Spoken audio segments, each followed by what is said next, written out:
Merhabalar, ben Sercan. Welcome back to your Turkish journey. Today's video is going to be a very short one. Today, we're going to talk about the dative case of the proper names. This means we will see the proper names as an indirect object in a sentence. And if you haven't watched the previous videos about this topic yet, go and watch them first. The links are in the description as usual. As we have already learned, the dative case is used to indicate the indirect object of the sentence or the recipient of the action. It shows to whom, for whom, or to what, for what something is done.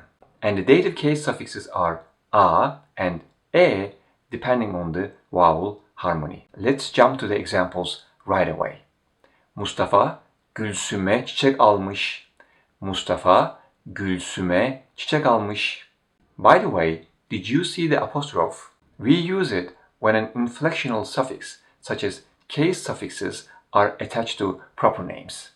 Bugün Ahmet'e telefon ettiniz mi? Bugün Ahmet'e telefon ettiniz mi? This is another important point about proper names in Turkish.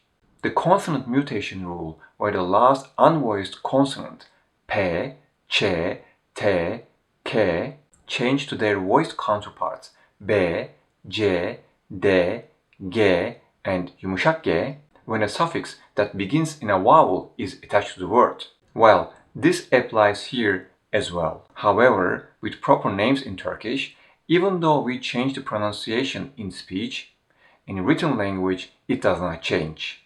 Now, once again, bugün Ahmet'e telefon ettiniz mi? Bugün Ahmet'e telefon ettiniz mi? Zonguldak'a gitmek istiyorum. Zonguldak'a gitmek istiyorum. The same situation applies here. I say Zonguldak. However, in written language it remains as Zonguldak. Ayasofya'ya bakmak bana huzur veriyor. Ayasofya'ya bakmak bana huzur veriyor. Bugün Hasan'a yardım ettim. Bugün Hasan'a yardım ettim. Okul dün yere batan sarnıcına gezi düzenlemiş.